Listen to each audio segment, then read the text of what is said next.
everyone, and welcome to episode 154 of Chairside Live. We've got a great show for you today, but before we get into that, Dr. Abai, how's it going? It's going great, Megan. Good. I'm having a great week, and I just came back from Oregon. I had a lecture, Nice. And guess who was there?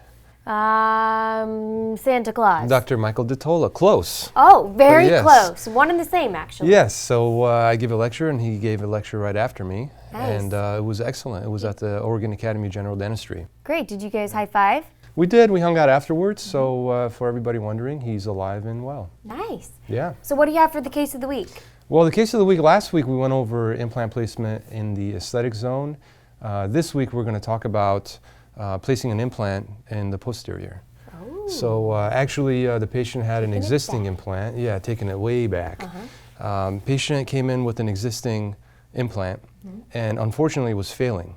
So, and the reason why it was failing is that the dentist had used a stock abutment, and a lot of times these stock abutments are subgingival, below the tissue, and when you cement a crown on there, the cement extrudes, and it gets between the tissue and the bone, and eventually you get bone resorption. So in this case, I'm going to take you through the process of removing the implant and going all the way through to placing a new one and placing a final restoration. So why don't we go ahead and take a look at the case of the week.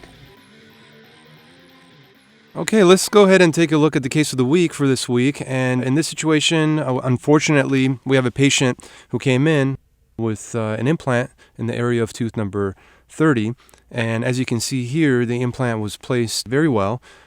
And the patient had a stock healing abutment with a cementable crown. And in this situation, unfortunately, it seems that there was some cement extrusion, and that's probably why this implant ended up having so much bone loss. And as you can see in this picture, there is the ring of cement that you can see at the junction of the stock healing abutment and the final restoration.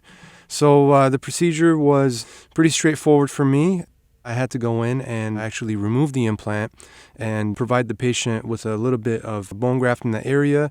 Once the implant was removed, I moved forward with the bone graft. I went ahead and opened a flap, placed bone graft material, in this situation, again, some bio-os, and let the patient heal for about 4 months. So at the 4-month period, as you can see the progression of the healing, I brought the patient back in for the implant placement visit. A flap was created in the site, and you can see that the bone had healed and the patient could receive a new implant. So I went ahead and moved forward with creating my osteotomy for this implant. The implant that I am replacing the previous implant with is the Han implant.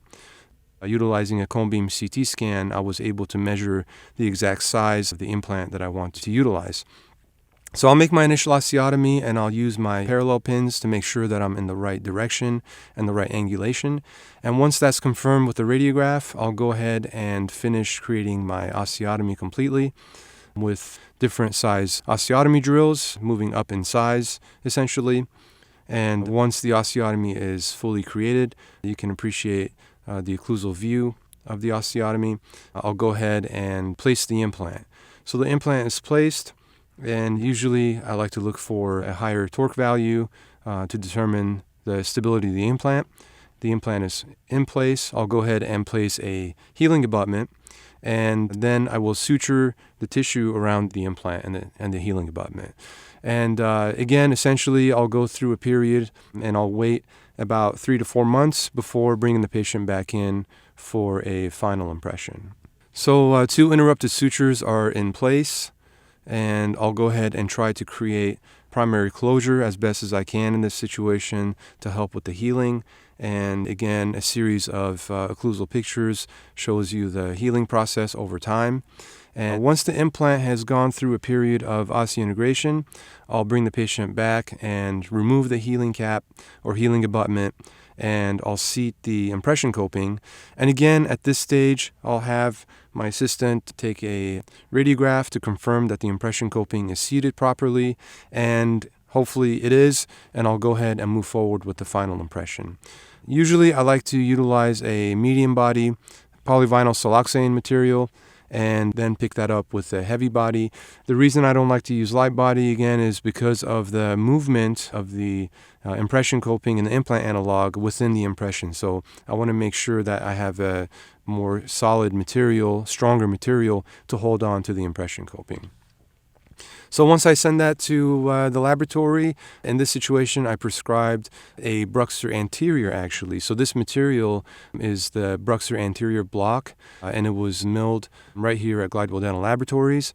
And it is strong enough for a posterior restoration with the flexural strength of between 650 to 800 megapascals. So I was comfortable fabricating a final crown with the material, and I went ahead and torqued the restoration into place and placed Teflon and composite. And I'll go ahead and check the occlusion and make sure that I have the crown out of occlusion slightly. So there you can appreciate the occlusal and buccal view of the restoration and the final radiograph of the implant in place. I hope you enjoyed the case of the week this week. If you'd like more information on the Han implant, please visit our website, and there is a lot of educational information on the implant and the utilization of different dental materials such as the Bruxer anterior restoration. Thank you, and see you next week. Thank you for that, Dr. Abai. Thank you, Megan. Now let's go to a segment we like to call Viewer Mail. This week's viewer mail comes to us from Dr. Suda Alexander, and they write in and say, I just got an Emax onlay made by Glidewell Laboratories. I use Reliax Unisim cement for cementation, and I have Takuso ceramic primer. Could you walk me through with the cementation protocol for this onlay? Thank you very much, Dr. Alexander. Sure, Dr. Alexander, this is a very good question. I get this a lot actually. So with an Emax crown, you actually have the option to either cement it as a traditional crown, or you can bond the crown on top of the tooth, or on the tooth. Essentially what I usually like to do is utilize a system that from beginning to end is all the same company, the same make. What I usually do is I utilize either Multilink, BarrierLink, Nexus 3, or sometimes Panavia F2.0 to cement these crowns. And that gives me the peace of mind that I know the bonding system is all the same make and the same company. I hope that helps, and what I'll do is I'll actually respond to your email directly as well with a little bit more detail. Awesome, great, thank you for that. Oh, thank you, Megan. Yeah. What do we have going on in the news? Well, let's check it out. A new report reveals that the global dental equipment market size is expected to reach almost $8.5 billion by 2020. A rising geriatric population with a high prevalence of age-related dental disorders is said to be contributing to the expected surge, as well as the frequency of teeth and cavity-related disorders in the general population, according to researchers. Lasers are predicted to grow at a lucrative rate due to high usage and rising demand. Cosmetic dentistry also is expected to grow, according to the report. What do you think about that? Well, I think that's great news, and Yeah. I think lasers have a big part in what we do. I wouldn't say that never use lasers, and I wouldn't say always use them, but I think it's going to be an area of growth in our field once we start utilizing them for the right situations. Yeah, and I think that it seems like a massive expansion going up to $8.5 billion in the next 4 years or so, but it's good news for the dental industry, but then bad news though, because the dental industry is winning, the people are losing their teeth. So that's what we got. What else do we have in the news? Well, new research shows that ancient Romans had better teeth than people today. The main factor? A low-sugar diet. Scientists used CAT scans to examine the remains of 30 men, women, and children who were killed in Pompeii in 79 AD. Months of research, and the most startling discovery was the excellent condition of the Romans' teeth, which the researchers say is thanks to a low-sugar, fiber-rich Mediterranean diet. Lots of fruit and vegetables and a diet free of refined sugars help to keep their teeth healthy. Well, yeah, makes diet sense. helps a lot, and I think what we eat, what we put in our bodies is going to be really important. And refined sugars right now are probably just the biggest cause of premature tooth loss. Right. But that being said, within our population, in terms of people retaining their teeth, a lot more people in their later years of life are also retaining their teeth. So we have to be able to adjust what we do in the dental clinic to treat both sides of the coin there. Right. I mean, I love cookies and cake and brownies and ice cream. And how long do you have? Because I could continue. But I also love the Mediterranean diet. I love vegetables and some grilled fish. Olives. Olives. And eggplant, and I love hummus. Is that in the Mediterranean diet? I think it is. But so I think that the more that we can move as a society toward a more natural diet, it'll not only help prevent other diseases, but also help our oral health as well. So we should take a lesson from the Romans in 79 AD and eat more pizza. Eat more pizza. That about wraps it up for us here on episode 154 of Chairside Live. Thank you for watching, and please come back next week. Thank you. See you next week.